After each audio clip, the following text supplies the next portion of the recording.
voter list is the property of this country. The Election Commission refuses, absolutely, or it couldn't be analyzed until we did this work. And go back. EC rejects Congress plea for machine readable Maharashtra voter list. Machine readable is the key. Because if we want to analyze the data, we need soft copies. And I'll explain to you why. Go back here. And then something very interesting they did. They said we are going to destroy CCTV footage. And this was surprising to us because there was this question in Maharashtra that you would have had to have massive voting after 5:30 for the numbers to add up. And our people knew, and the alliance people knew that in the polling booths, no such thing happened. There was not massive voting after 5:30. There were no big lines after 5:30. So these two things made us believe with reasonable certainty that the Election Commission of India was colluding with the BJP to steal elections. But we still didn't have proof. We were still in the zone ki, yes, we have Maharashtra, we have proof at the larger level, state level, we can see these voters have come, but ye nahi malum ye kaise aaye hain, kahan se aaye hain, system कैसा चलता है, कहां से rigging हो रही है. So we put together a team and we told them, listen, we need to know how this is being done. This was the challenge here. This is 7 feet of paper. As you can see, you have to sort through every single one of these. So let's suppose I want to find out if you have voted twice or if your name occurs twice in the voter list.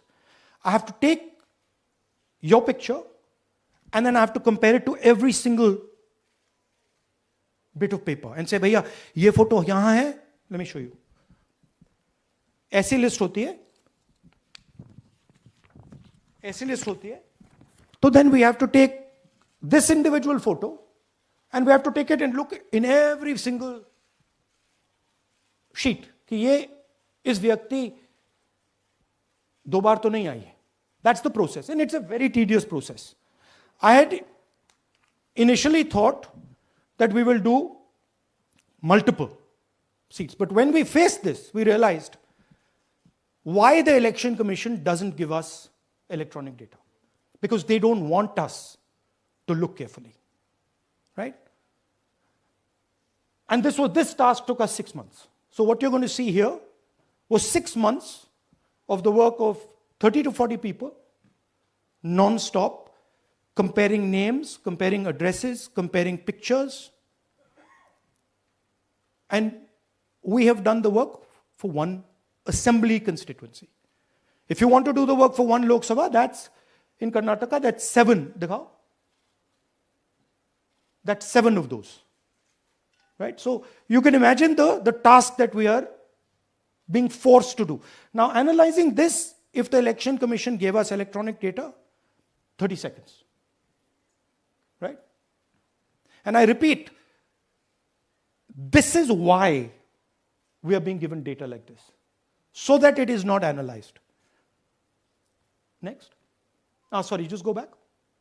There's another very interesting thing that we discovered, which came as a shock to us, which is that these papers that are given, they themselves do not allow for optical character recognition. So if you scan them, you can't actually get the data out of them. And we were surprised, why? Why is the Election Commission protecting these pieces of paper? ठीक है, आप soft copy नहीं देना चाहते, but इनको क्यों protect कर रहे हो? right? And EC deliberately provides non-machine readable papers. This was another thing that when we discovered it, we were like, this is strange. Next. And so here is what we did. Our internal polling told us that we were expected to win 16 seats in Karnataka, and we won 9.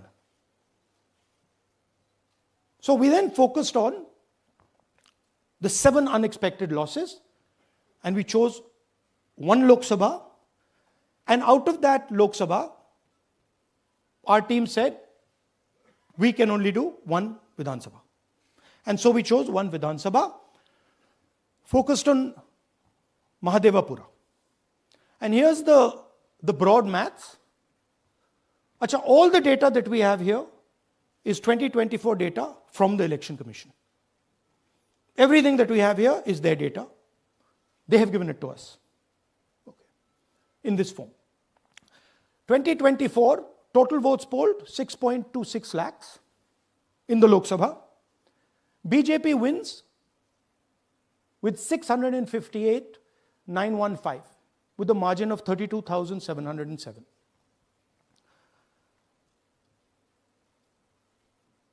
But then, the interesting thing, we look at Mahadevapura assembly segment. And the BJP, the Congress polls 1,15,586 and the BJP polls 2,29,632. Congress wins all the Vidhan Sabhas except this one.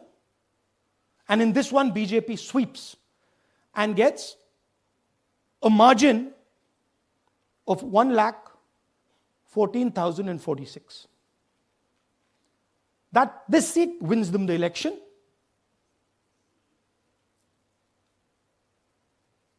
And the Lok Sabha goes in their favor. Next.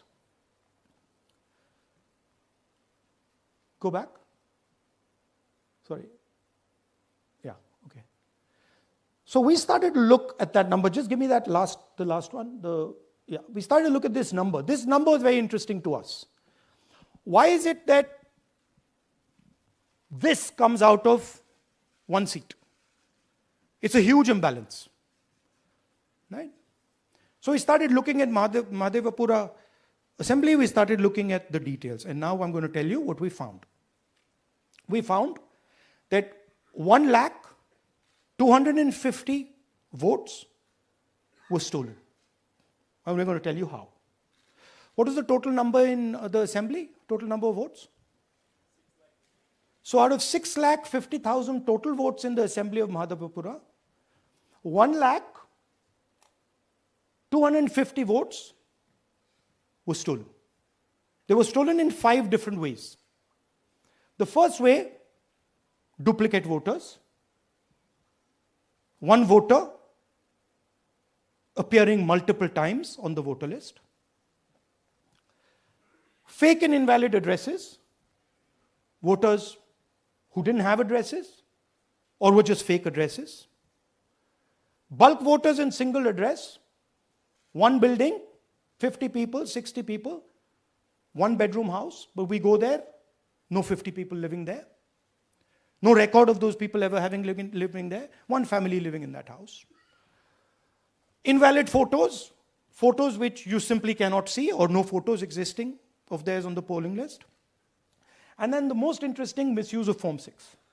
Form 6 is the form that allows new voters to become voters. So generally Form 6 is anyone who's 18 and above but hasn't voted in the last election. So they should be between 18 and 22, 23 years old. State election commission ముందర మాకున్న అభ్యంతరాలను జరిగిన అన్యాయాలను సవివరంగా వివరించినాం. In fact దేశంలో కల్లా ఎక్కడన్నా biggest anomaly ఎక్కడన్నా జరిగిందంటే అది రాష్ట్రంలోనే. 12.5% వాళ్ళు ఓటు ముగిసే నాటికి ఓట్లు కౌంటింగ్ నాటికి percentage of difference highest in the country బహుశా ఆంధ్ర రాష్ట్రంలోనే జరిగింది. 12.5%. అంటే దాదాపుగా 48 లక్షల ఓట్లు. ఆ స్థాయిలో జరిగినప్పుడు అది ఎలక్షన్ కమిషన్కి మన ప్రజెంటేషన్లో మా వాళ్ళంతా పోయి ఇచ్చినాం. ఎలక్షన్ కమిషన్కి చెప్పినాం. వాళ్ళు ఇప్పుడు ఇంటెన్సివ్ సర్ అనే అది ఉంది కదా, స్టేట్ ఇంటెన్సివ్ ఏం సార్ అంటే ఇంటెన్సివ్ రివిజన్ ఏదైతే ఎక్సర్సైజ్ ఉందో అది ఆంధ్ర రాష్ట్రంలో కూడా మేము చేస్తాము అని చెప్పి కూడా సానుకూలంగా చెప్పినారు. కానీ at the end of the day అన్ఫార్చునేట్గా ఏం చేయగలుగుతాం? ఏదైనా కానీ ఈ రాహుల్ గాంధీ అనే వ్యక్తి ఏదైతే చెప్తా ఉన్నారో, ఎందుకు ఈ రాహుల్ గాంధీ అనే వ్యక్తి ఆంధ్ర గురించి ఎందుకు మాట్లాడడం లేదు చెప్పు? చంద్రబాబు నాయుడుతో హాట్లైన్లో టచ్లో ఉన్నాడు కాబట్టి మాట్లాడడం. ఎందుకు ఈ Andhra incharge national spokesperson మనిషోడు మాణిక్యం ఠాకూరా అడేపొద్దన్న చంద్రబాబు నాయుడు గురించి మాట్లాడినాడా? ఏపొద్దన్న ప్రజాస్వామ్యాన్నిలో ఇంత కూని చేస్తా అంటే ఏమైనా క్వశ్చన్ చేసినాడా? చంద్రబాబు నాయుడు ఇన్ని స్కాములు చేస్తున్నాడు, కంటి ముందర కనపడుతుంది. యా వీధికి పోయినా బెల్ట్ షాప్ కనపడుతుంది, యా పక్కకు తిరిగినా పర్మిట్ రూమ్ కనిపిస్తుంది. ఎంఆర్పి రేట్ల కన్నా ఎక్కువ రేటుకి అమ్ముతున్నారు. యా రోజైనా మాట్లాడినాడా? మన గురించి నా గురించి మాట్లాడతాడు. ఎందుకు చంద్రబాబు నాయుడు గురించి ఎందుకు మాట్లాడు? కారణం హాట్లైన్ చంద్రబాబు రేవంత్ కాంగ్రెస్ హైకమాండ్, అంతే కదా. ఎందుకంటే చంద్రబాబు నాయుడు గురించి ఎందుకు మాట్లాడు చెప్పు? ఆ రాహుల్ గాంధీ ఆంధ్ర గురించి ఎందుకు మాట్లాడు చెప్పు? ఆంధ్రాలో అంతకన్నా పెద్ద జరిగింది కదా, ఇవి మాట్లాడుతున్నారు స్కాములు, ఇది ఎలక్షన్, ఓటింగ్ గీటింగు, ఓటు చోరీ, ఇంకోటి అంటున్నారు కదా. మన ఆంధ్రాలో జరిగింది కదా, మన ఎందుకు మాట్లాడు? 12.5% మాట్లాడు. ఎందుకంటే హాట్లైన్ చంద్రబాబు నాయుడు, రాహుల్ గాంధీ, రేవంత్ రెడ్డి. వీళ్ళు పార్టీలు, వీళ్ళకు ఎజెండా.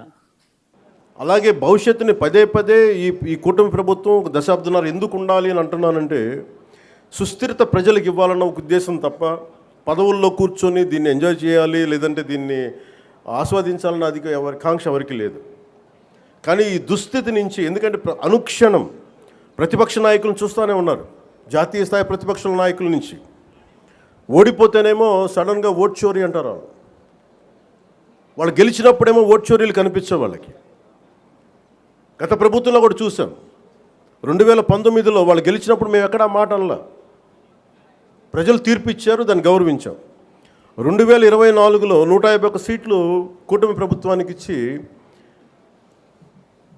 164 కూటమి ప్రభుత్వానికి ఇస్తే సడన్గా వారికి ఏమనిపించిందంటే ఇది ఓట్ల గురించి మన ఓటింగ్ మెషిన్లో తప్పు అంటాం. అంటే గెలిచినప్పుడు ఒక న్యాయం, ఓడిపోయినప్పుడు ఇంకో న్యాయం. ఇది రాష్ట్రం, జాతీయ స్థాయి నుంచి రాష్ట్రం వరకు ఒకటే విధానం నడుస్తూ ఉంది. ఎందుకు ప్రత్యేకించి చెప్తున్నానంటే,